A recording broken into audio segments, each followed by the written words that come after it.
Good morning, everybody. It is Keith Salmon, and I am from Keith Salmon Coaching, home of the Million Dollar Story Method.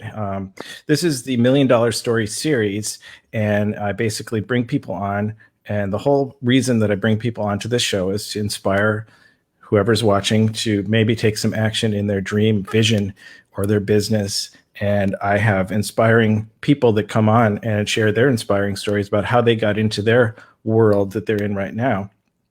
Because there's always a story. Even if you don't think there's $1 million story, there's always $1 million story. So I wanted to welcome Wendy Kleinke. Good morning, Wendy. Hi, Keith. Thanks for having me today. I'm really happy to be here.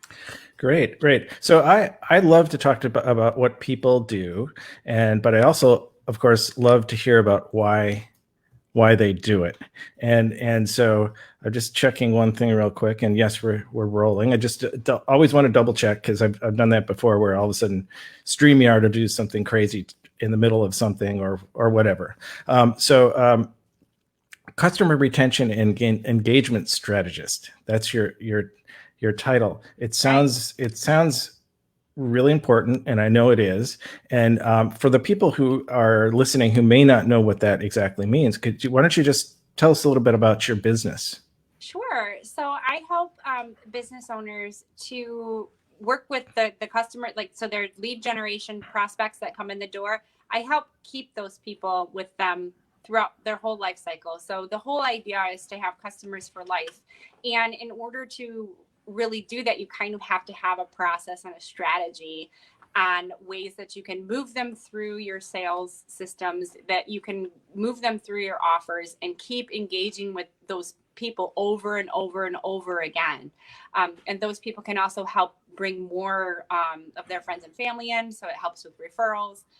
But the idea is to really not have to go out and find new customers all of the time. You know, it can get very expensive just chasing down new leads all the time. And I have a background in fitness, so I saw it all the time in the fitness industry, where certain gyms would be focused on lead generation and not necessarily like nurturing the people that they have right in their facility. So they were always focused on getting the next one in, the next one in, the next one in.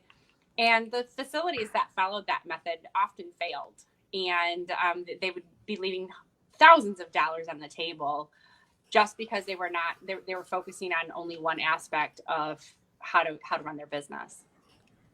Right. I experienced that myself. I don't know if you know anything about my world, but it always seemed like once you got someone in, the best thing you can do is, it was on kind of on a freelance type of project by project type of basis, but you're only as good as that last moment with that client because you need them to come back. Right. So it seems like it's really a people business that you're in. Absolutely. So when it comes to building businesses, what you're really building is you're building relationships, right? So you're building a relationship with your customer or your client, and part of the building of the relationship is them participating in your products and services, but also some of your, your free advice that you might give, or part of your networking. So there's a lot of inner networking that you need to be doing and administrating to help people feel almost like you need to be creating a community within your customer base, if that makes any sense. Oh, totally. I've compared it to it's almost every business. If you consider yourself like you're at the neighborhood hardware store, they're coming for you. At the end of the day, they're coming there for you. They might want to buy a hammer, but they're coming to you because you say hello to them. Mm-hmm. You make sure they've got what they need. They got the right kind of hammer. And this is a ridiculous sort of analogy, but it's sort of like the small town, no matter how sophisticated it is. Mm-hmm. They want to, I think that everyone's, if they're welcome, it makes all the difference in the world, because there's a lot of people that want your business. Absolutely. And it's funny that you mentioned that about the hardware store owner, because you go to him because he knows your name. And mm-hmm. That's actually one of the biggest things that I learned many years ago, was the reactions that I would get out of people by learning their names. And I worked in a fitness facility, and I was just starting out just at the front desk. And when I was working there, the computer system broke down. And so you had to ask everybody their name so that you could check them in. And it was like my first week and it was down for 2 months. So I just didn't have much else to do. So I took initiative to really try to learn everybody's name so that I could check them in before they even told me and say hello to them before they said, oh, my name is. And I would watch the difference between me, like the way that people would respond to me, as opposed to my coworker if they were sitting at the desk and checking them in and I was standing off to the side. It was an extreme difference because I bothered to learn these people's names. So they'd look me in the eye, they'd smile when they saw me, they knew my name. And it was a totally different reaction with the same person. So just learning somebody's name can make a huge difference in the way that they're going to respond to anything that you're trying to talk to them about. No, I couldn't agree more with that. I think that, again, it's a people business. The whole, all of business is a people business, and names are hugely important. I love to, practice. You practice out in the regular world about people's names. It reminds me of someone recently who, kind of all the shifts change at this place where I play golf. And there's a person out at the halfway house where the snack shop is. Mm-hmm. And he's like the one guy who doesn't wear a name tag. Mm-hmm. And it's like the longer the time goes by and you don't ask him his name, the more that's just sort of like it's weird relationship because you come up and you don't want to get caught. And I just finally said, you know what? I'm so embarrassed to say this, but I got, so I asked him his name and we had a little conversation about it.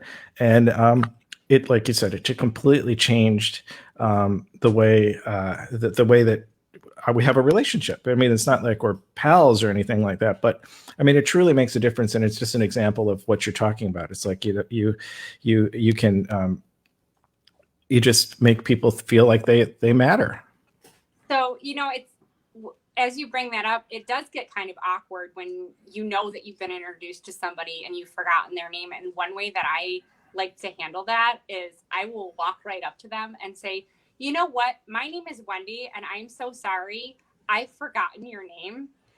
And I find that when I break the ice by telling them my name first, it makes it so much easier to just kind of lead right into that. Like, hey, listen, I know that we've met and I've forgotten your name, and I'm so sorry. And people are so understanding because it's hard to learn other people's names. Like, it sounds like an easy thing, but it's not the easiest thing to do, especially if you're getting, if you come in contact with a lot of people. And people really appreciate the effort and they appreciate your honesty when you tell them, hey, listen, I'm so sorry. I've forgotten your name. That's exactly right. It was like, hey, I took the time. He felt like I took the time that I didn't have to take. And, we're in a situation where there's probably a lot of people wouldn't take the time. And so it's important. It's really important. So do you teach the techniques to companies, or do you come in as a consultant and a coach, or how does that work? I work more like as a coach, and I really teach the processes that you need to have in place in order to really get a retained customer, because it's not just one thing. Like, it's not just like one tactic, and you're not really, like, depending on where you're at, like, some people are really great at sales and they've got themselves positioned really well. And other people are only coming to the table with one offer. So it really kind of depends on where the business is at. So I take more of a coaching standpoint from that, and not necessarily just like a tactical kind of thing to do, because it really depends. But I definitely teach the process of when they walk in the door to how you're going to move them through your system. And, most businesses have some sort of system set up already, but really retaining those customers, like, you want to have them engaged and involved in as many activities and with as many people in your organization as possible. So that's going to include networking them in with your staff and teaching your staff how to network with the people and how to, teaching your staff. So it's a complicated process, but at the same time, it's simple, if that makes any sense. Oh, totally. And I think you introduce the opportunity for friendships, and if you're into the fitness world, you got me just thinking about, I met there's a ton of people I met at the gym that are trainers and that ended up becoming outside friends, that ended up becoming lifelong friends. Everybody kind of moves around and eventually, but if you have that bond and you have that sort of, I guess, one of the big things that we talk about, and I'm sure that you talk about all the time, is the trust. You have to have trust, and it's amazing how, like you say, relationships, and who knows where that relationship is going to end up. Mm-hmm. Exactly. And another thing that as a business owner, it's really pivotal to introduce your customers to each other because they remember that. And I know that, for example, like you just kind of know what other people are doing and, know what their expertise is. And then it makes it really easy to just say, hey, if you want to give me some of your business cards, I'd be more than happy to, if it ever comes up in conversation. And I've definitely had members, and customers that have come to me and said, hey, I really appreciate you handing my card out because I got quite a bit of business from that. And they appreciate the fact that you're thinking of them. And it's not hard to do. I mean, it's not hard to do. It's not hard at all to think about the people that are coming in that are purchasing your products and services. And it's not hard to think about the other people because they might not know each other any other way. And it's great. It's a great way to kind of give back. Sorry. Every time. Dogs are always barking every time. But it's a great way to kind of give back to them as a thank you, just to know what they're doing and what they're up to and give them a referral, instead of always asking that for them to give you a referral, give them a referral. Right. Giving usually is something that some people forget to do. And when you give, it just opens up your world. That's for sure. Absolutely. Your puppy, I'm not sure if he's a puppy or she, reminds me of back a long time ago. There was a client that became a repeat client, over and over and over type of client, and you just start. Your dog reminded me of his. We talk about things. We talk about things other than just the work. We talk about how life is. And we talk about dogs. We talk about. I had some dogs. I had a couple of border collies that were kind of well known in the editing world, in advertising out here in California. And I'm in Santa Monica. And what's town in Michigan are you in? Just so that we know. So I'm in Brighton. It's just north of Ann Arbor. So Ann Arbor is pretty well known for, U of M. Yep. So I'm about 25 minutes north of Ann Arbor. Oh, cool. Well, I just love the far-reaching. So let me finish my little tiny story. Is that one of the things that I remember? This is 20-something or more years ago. Is that my client was renting his house, and one of the criterias was usually we're not going to rent our house to someone who has dogs. He wouldn't rent his house to someone who didn't have dogs. So it was because it said so much about the character. So it's just something about outside of what we were working on. Who knows what we were working on, commercials, and but that was just what made our relationship. And it's just one of my tangents. I think in tangents quite often, as anybody who knows me will say. So if you don't mind, I mean, everyone's got a journey of how you get to where we are right now, how you got onto this show, basically, and how did you? So is fitness primarily where you work in? So I do work with a lot of fitness professionals, and fitness is definitely my background. I got started in fitness as a consumer. And I got started in the industry because I was having health problems. I was a very, very thin woman, and I was having a lot of pain from not having a lot of muscle mass on my body. So I started working out as a way to feel better about myself and, be able to sit through a movie without having pain.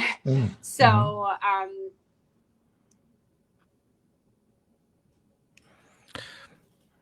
Okay.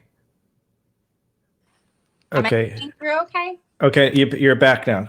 Okay. We're good. Okay, great. So that was what brought me to the industry, was my own need for it. And as I got into it, I really liked it a lot. And I decided, I I had children very, very young. I was 20 when I had my first child. And I went back to school after they were in school. So I went back to school at about the age of 25. And I decided that I wanted to go into exercise. So I got a degree in exercise science. And along the way, I started working in the field and doing some personal training. And then I got out of, like, as soon as I got out of college, I went into cardiac research because I really liked the research of it. And because when you're in college, you have to learn both sides of it. You have to learn preventative, and you also have to learn the rehabilitative side. And they kind of push the rehabilitative side, at least at the school that I was at. Mm-hmm. So I went into that, like into cardiac research. That was what I went into. And I found that I really didn't enjoy it very much. I really liked the work of it, but sitting at a desk all day was not for me. Dealing with the red tape of a hospital and all of the signatures that you have to get. And I just couldn't deal with it. Like it was too slow paced for me. So I found my way into a gym and started working in membership services. And I worked both for a while. And that was where I started at a corporate wellness center, where they were very, very focused on employee engagement. So they had a very low cost option for their on-site gym facilities. And they were full out gym facilities, beautiful facilities. I don't know if you've ever heard of Dow Chemical. Have you ever heard of Dow Chemical? Oh, sure. Okay. Mm-hmm. So I was at their headquarters, and that was where I worked, was at their private gyms. And it was really interesting because they were very, very focused on engagement, but they were very focused on employee engagement. So not necessarily the engagement that I'm talking about with retaining the customers and getting people involved in your programs and services, but just getting people involved. They just wanted people to enjoy the experience. They didn't care if they bought the products and services, because that wasn't the whole point of why they were having the facility in the first place. The whole point was employee wellness, employee satisfaction. Mm-hmm.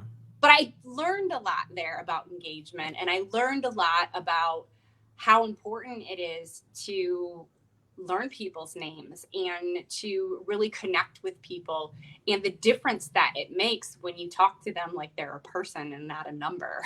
Because Totally. It really does make a difference when you look them in the eye and say, "Hi, Keith, how are you doing today? You know, how are things at home? How's your wife?" You know. And you know, some people like, who are you talking to? Is there anybody? Yeah. You know, yeah. It's startling sometimes, and it's I think that you know, it is an amazing thing that you're talking about. It sounds so simple, but if you do it in a genuine way, I think the genuine way, I'm sure that you teach, because sometimes when somebody gets a little over friendly and they're a little bit nuts on that, it kind of like, whoa, you know. Then it gets weird and creepy, right? So, weird. Well, you said it. Weird. Yeah, it gets a little weird and creepy when they're just a little too in your face, or they're standing too close to you. And I say that because my mother is a close talker, and it's definitely like, even my mom, I'm like, "Whoa, Mom, you need to back up." So, but yeah, it's important. Like, and really, I remember people asking me, "Well, what are you good at?" And I would say, I don't really know, but people seem to like me. I don't know. And over the years, as I got older, I realized that I was good at talking to people. I was good at connecting with people, and I was good at connecting people to each other. Mm-hmm. So I was really good at administering and helping grow and build communities. And it wasn't something that I just woke up one day and said, "Oh, hey, I think I'm going to do this." It was a very natural progression of not just my experience, but who I am as a person. Right. That's the $1 million story right there, because it's not an overnight sensation. Can be a 10-year overnight sensation or a 20-year overnight sensation, but everything that we've done up to this point has made us who we are. Yeah, absolutely. Absolutely. That's awesome. I mean, as deep as we can get, and as emotional as we can get sometimes when we're looking for story and we're looking for our kind of path and our freedom, I got to break it down to the simplest level sometimes. And sometimes I even go to Seinfeld episodes, because every last possible human experience was explored on those shows. And the close talker the Close Talker episode. It just makes it easy to visualize, and weird and creepy is totally, that's something that you can teach. You can teach around that, Yeah, absolutely. Absolutely. Yeah. So you're, is there a program that is there one program that you have, or is it just a customized process type of thing?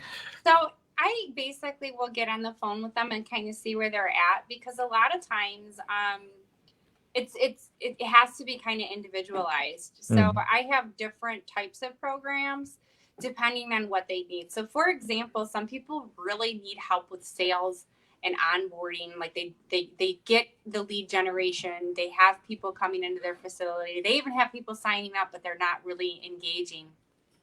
In the fitness world, and I'm going to use the fitness world pretty frequently because I help a lot of people in fitness, and Sure. It's really well known to me. So I hope you don't mind me using that as no. I think it's really great to visualize. Okay. Yeah. So like when you're in a fitness facility, whether it be a gym or a Pilates studio, or, even, a boxing club, people will come in and they'll sign up.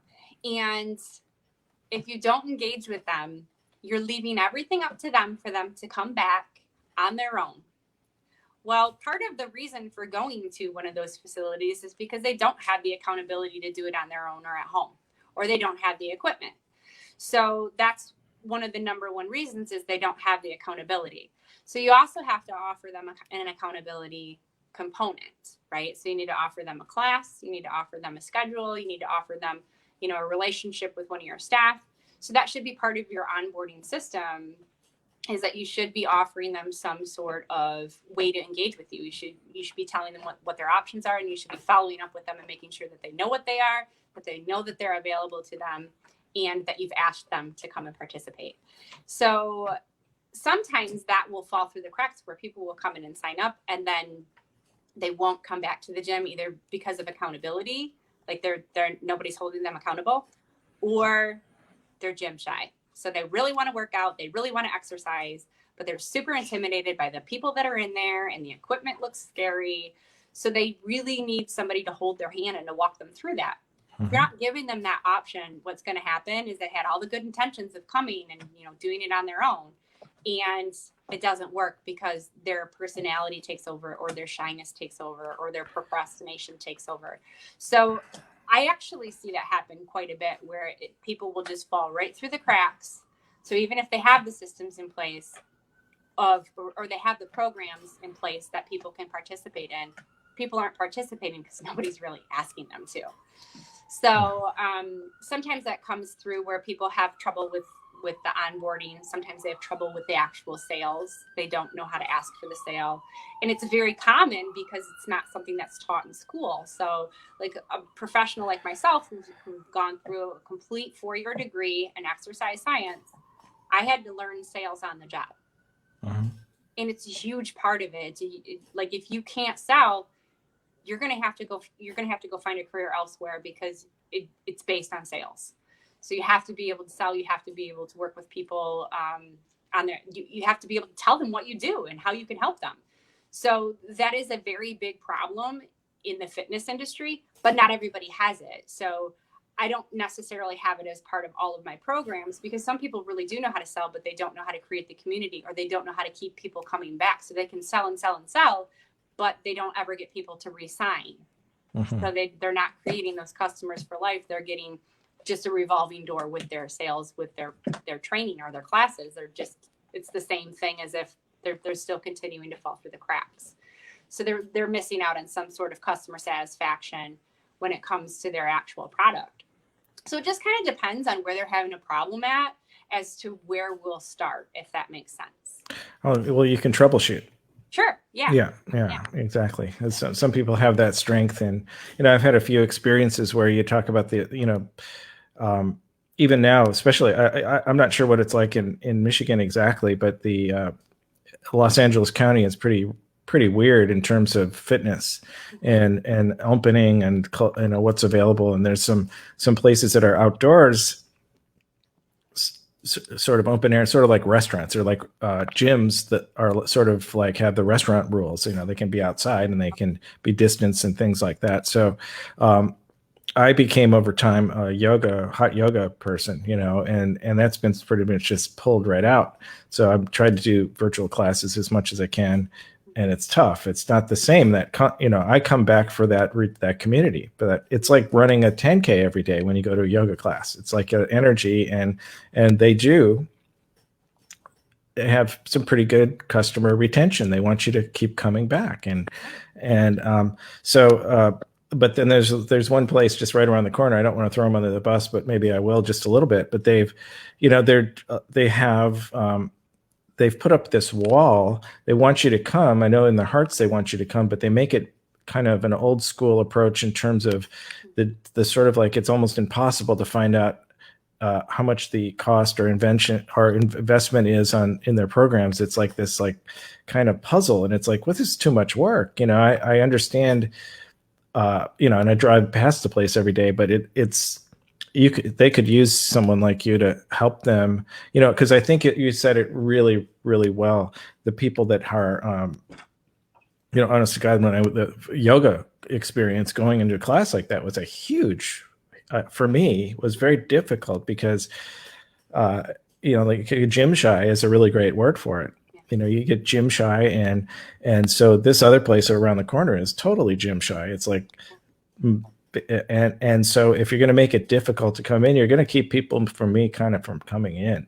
And it's sort of like that in the space that I'm in. I'm kind of here to advocate for this, I call them seekers. So they're shy about their own self-worth. They're shy about their own businesses. They're shy about taking that leap forward.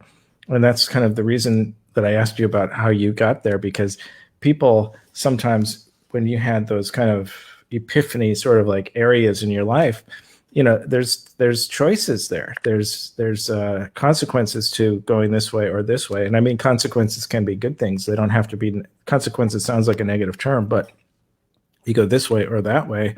And some people decide they don't go either way, and they just stay where they're at. So I love that term, gym shy. You can almost use that for any industry.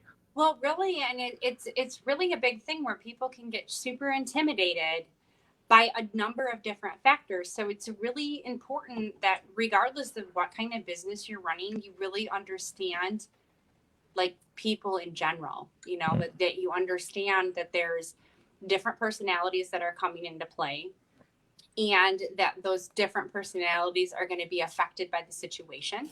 So when it comes to engagement, like I'm probably considered a pretty high engager, regardless of what, whether you're online or offline. Like I'm a very talkative person. I'm very friendly.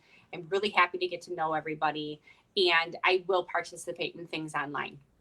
But there's definitely people who have been conditioned not to ask questions, or they've been conditioned to do it in a very private manner. There's people who will read email and who won't read email. There's people who are online because they have to be. Myself, for example, I look at my email every day. I do not open every email that I get. I probably have 3,000 unopened emails in my inbox right now. And I don't like email, but I send emails because some people really like them. Right. And some people, that's all they're going to do is they're going to read an email, and they might fill out a survey because they might be too shy to come up and talk to you. Mm-hmm. They might be too shy to ask you a question. But if you send them a way that they can do it virtually, you just got your foot in the door right there. Right? So you can engage with them in different ways. I might not read my email, but I will read everything posted in your building. Right? I will read every bulletin. And that seems super old school, right? Flyers. This girl right here, I will read all of them, probably 100 times. Yeah, old school methods are underrated, I think. Yeah. And, when it comes to online internet stuff, like I get on the internet because I have to. I don't like it, So right. You can't judge people based on just one thing. Like you can't just look at your number of likes and your number of comments, because there's other factors involved too. And if you're a brick and mortar, there's definitely going to be ways that you can't measure, because you can't measure how many times somebody is reading your bulletin, right? But that doesn't mean that you should stop putting it up, because you're cutting that out. So I talked about two of the ways that people engage that you really need to be aware of. So that's personality and based on the situation that they're in. But there's also learning style. So learning style is going to be huge on how people are going to engage with your products and services. And I don't care what you're offering. Like, people all learn differently, and there's 4 main learning styles, and there's people usually learn in a combination of those 4. So really knowing about people in general and educating yourself about people, not just like your people, but people, is going to be really helpful in learning how to talk to people and how to build those relationships. I love how you kind of open up the discussion about, which is the best way. It's really just there is no one best way, because all the people are so different. And leaving the room. I mean, certainly if you've got like the giant, niche, or I should say the really, really narrow niches that have that are one dimensional. You could go in a one way. But these kind of things are like personal development, and people want to do their personal development for different reasons. And if they have the different personalities, there's a reason why they're not where they want to be. Right. And so some of that is that very same reason whether engagement is difficult. And that's an interesting thing to do. It's like, I think that that's almost like success when you say, what's the one thing? And then you go on and you talk about the 10 different things, because it's never just one thing. It's never just one thing. No. And what I find that a lot of people will do is they will engage with people the way that's easiest for them. And sometimes it's really easy to forget about all those other ways because they don't apply to you. So it's really, for example, I'm very auditory, which is very different than the 65% of the population will learn through a visual representation. So they'll learn by looking at something. And I don't learn that way. So I'm very, very well aware of it, because, education was a bit of a struggle for me. But I also know that even though it's hard for me to make pictures and it's hard for me to, design things for people to look at, it's really important, because 65% of the population learns that way. 65% of the population is going to remember that, and they need that. But there's also the other 35% of the population that don't need it and don't learn from it. So you can't forget about those people. Like, you have to, if you do, you're just kind of cutting off your own foot, right? Right. And it's interesting because you brought up niche, and that's very prevalent in the fitness industry, because you sometimes do have to be very, very specific.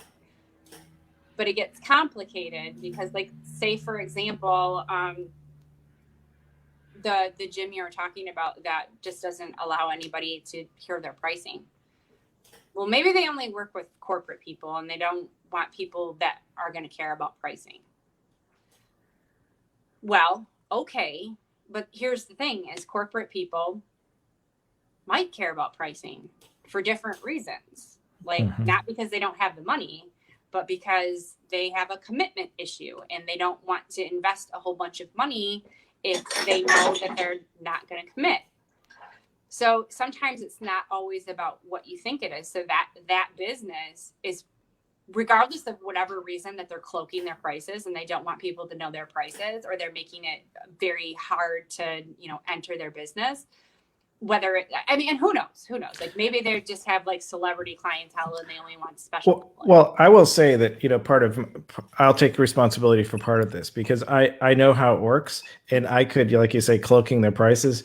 I could cut to the bottom line, and I'm almost like poking the bear, if you want to, it's just to see how far they'll go with that. But maybe it's me because I'm afraid to go there. Well, but why? What are they doing to help you with that? Yeah, exactly. Okay. Well, right. Yeah, this weird and creepy text that I get every couple of days. So, it's that kind of thing. See, and that's another thing that you mentioned is the weird, creepy text. So for some people, that's super comfortable. So you have to know your people, and you have to ask them, hey, how do you want me to communicate with you? Because some people don't want to text. Some people don't want a voice memo. That makes them feel yucky. Some people would prefer to talk on the phone. Like I would prefer to talk on the phone. Like I that's what I would prefer. I would prefer to have a conversation like you and I are having. Some people have extreme personality issues with that, or they have other situations that they can't just answer the phone. I mean, who knows what they've got going on in their personal life, but they may have things going on that they literally cannot talk on the phone.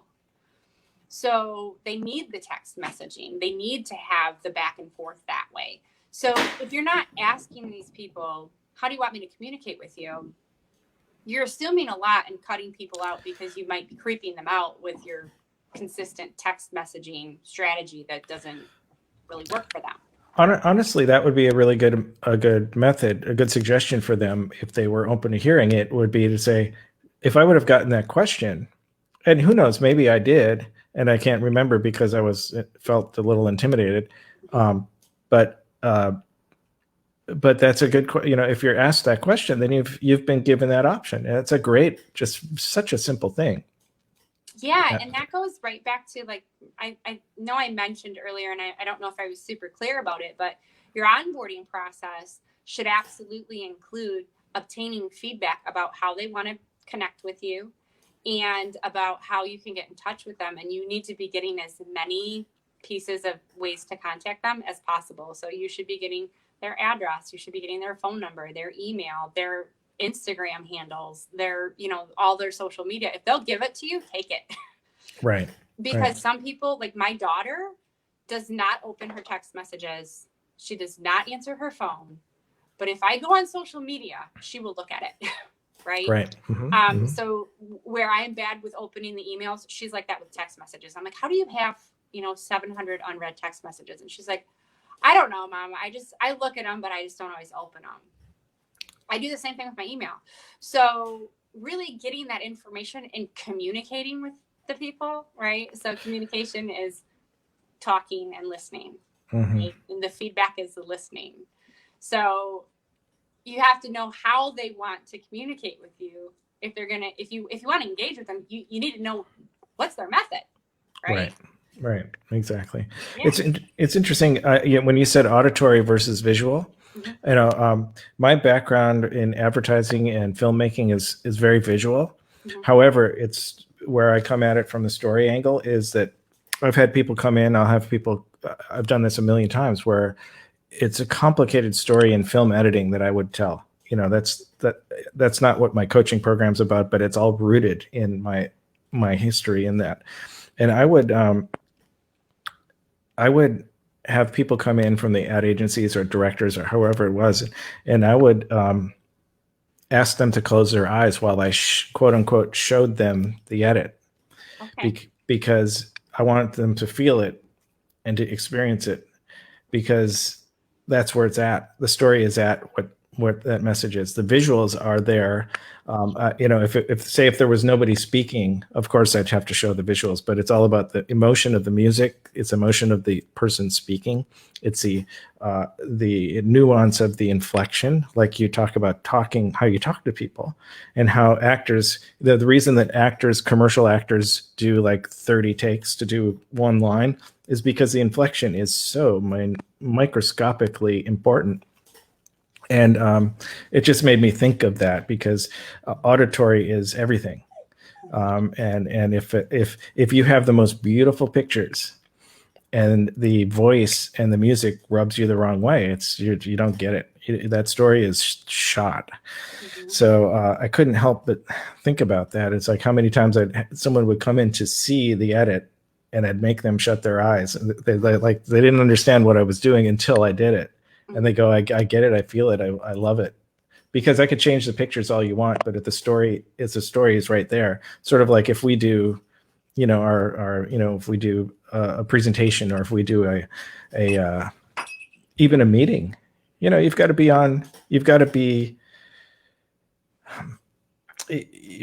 able to listen, and you've got to be able to speak in a way that they will engage with you.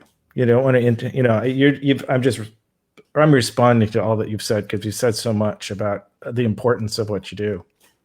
Yeah, I appreciate the fact that you're kind of hearing me on the auditory thing. And I think what you're trying to say, at least this is what I'm hearing, so you tell me if this is right, is that there's an old saying that goes, you may not remember exactly what somebody said to you, but you will always remember the way that they made you feel. So it's not necessarily in the exact wording of what you're saying, but it's in the way that you made them feel. So did you make them feel yucky? Right. And creeped out? Or did you make them feel like they're welcome, and that you want to get to know them? And did you make them feel good about coming to see you? And it's important. I mean, if you want to stay in business, like, it's really important to build relationships with your customers. Oh, it's everything. It was a process. It would be a process of keeping people away until I was ready for them. Because if they heard something out of context, if they heard the music coming down the hall, they wouldn't have a first impression of the project again. So I keep them away. We might have a briefing meeting, but it's like, how's this going to go? And it's like, I don't know.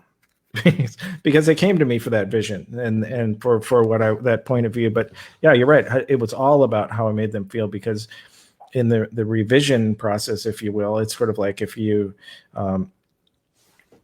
can just sort of equate it for a kind of a normal situation. It's like, as a follow-up meeting, that first meeting is about how you get along with somebody, how you relate to somebody. If they can trust you to not just go around them and somehow just wrestle you to the ground with a deal or an offer, it's about, would you come back for a second date, quote unquote? Yeah. And if you do, you've got to make them feel like they really matter, and their voice matters, and their story matters, and so on and so forth.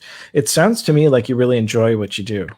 I do. I love and when I was working as a personal trainer, that was my favorite part. It wasn't the exercise. And I realized, that people didn't come back to me for the exercise, because I'm not saying that I'm a bad trainer. Like, I'm a great trainer, but I know there's a lot of really good trainers, and it's not like I've got some like awesome, amazing low rates in town or anything. I realized pretty quickly that people come back to me for me. They come back to me because I'm the value. Like, what I bring to the table and what I bring to the relationship, and the ways that I help them, is because I get personal with them, and because I've developed a relationship with them. It's not because I have some extraordinary service that they can't get, at the place down the road. Right. It's because of the way that I make them feel, and it's because I've made them feel comfortable. They've developed a sense of loyalty to me, and they follow me anywhere I go, and they have. I figured that out a while ago, that it wasn't really about what I was offering. It wasn't really about, having a special sale or anything like that. And I don't recommend discounting that type of service either, by the way. But side note. Right. But I really enjoy the relationships that I build with people, and I really enjoy being instrumental in helping other people cultivate a relationship. So it's very rewarding when you can put two people together and watch them develop their own relationship outside of you, and watch them really enjoy each other's company. Like, and I've done that, with putting people together as friends, as with business, and referring, psychologists and chiropractors, all kinds of different relationships. But it's really neat when you can watch people really enjoy each other's company, and you can put them together as friends. It's very rewarding. No, that's awesome. Well, I want you to tell us where we can find you, And why don't you go ahead and just tell us where we can find you? And you can, of course, send me some links that I can put into our follow-up distribution. Absolutely. So there's lots of ways you can get in touch with me. You can shoot me a message on Facebook. My name is Wendy Kleinke. Or you can join my free community group. It's called the Lifted Community. So like Lifted, Lifted community. And you can just search that. It'll pop right up on Facebook.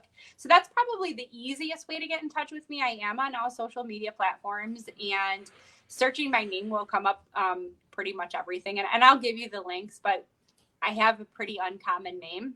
So it's pretty easy to find me. But yeah, I would say that would be the best way to find me, is just to look me up on Facebook. Either look up my personal profile or come and join my community. I talk about all the things that I was talking about today about engagement and how to really, work on keeping your customers with you and building those relationships. So I'm always open for a discussion in any way that you're comfortable in talking with me. So whether that means you want to go back and forth online, if you want me to read your email, I will read your email. Or if you'd like to jump on the phone or a video call, I'm good with any of those things. So I'd be happy to provide you with some links. But yeah, that's the best way to get me, is just come join my free group. Right. So you don't have any geographical restrictions in this day and age, right? No. That's awesome. Yeah, well, it's fun because my group is very, very diverse. Like, I have people from all over the world in there. I've got Colombia, I've got India, I have Serbia, I've got the United Kingdom, Canada, the United States, all over the place. So it really is a very diverse and welcoming community. And it's a lot of fun because you get a lot of different people from all different walks of life. That's awesome. Wendy, thank you very much for coming on today. I got a lot out of it. You made me think of all the fitness people that I know. At the beginning of the pandemic, I reached out to a few of them that I've known along the way. And if you do, personal training is where I did a lot of personal training, and that they see you in the good times and the bad times, and they see you through it, and the good ones are the ones who really see you through it, and they have become lifelong friends. And they're I don't see them that often, but it was amazing when I got on the phone with these people, and it was like, wow, a special breed of person here. It's really great. Yeah, and really, the gyms that are surviving are the ones that have already mastered all of these things that I'm talking about, and the ones that are struggling are the ones that had problems that they might not have realized in the first place. And that's all what it comes down to, is engaging with your customers in every way that you can, and really cultivating those relationships and communicating. That's really that's the biggest difference, is how well they're communicating. So really appreciate you having me on today. I had a great time talking with you. Oh, great. I'm from the back in the Midwest, down a little below you in Wisconsin. So I've been in California a long time, but very good. Yeah. All right. Well, Wendy Kleinke, I'm saying that correctly, right? Kleinke. Excellent. I am Keith Salmon from the $1 Million Story Ninja group. That's my group, is $1 Million Story Ninjas. And I encourage you to consider joining that group. And like Wendy, it's very diverse. I mean, so I took a little bit of a hiatus off of social media a few years ago, but I've been back for a while. But starting from scratch, the numbers in my group, I wanted to be as far reaching as possible. That was like, putting up goals. I want to be far reaching. And I say this a lot. It's like the only continent I don't have is Antarctica. So I'm looking for someone. So if you know anyone from Antarctica, maybe we'll share them. Sounds great. Great. That's amazing. So until next time on the $1 Million Story series, all the best, and we'll see you next time. Thanks again, Wendy, for coming on today. Great. Thank you for having me, Keith. Okay. Bye-bye. Bye.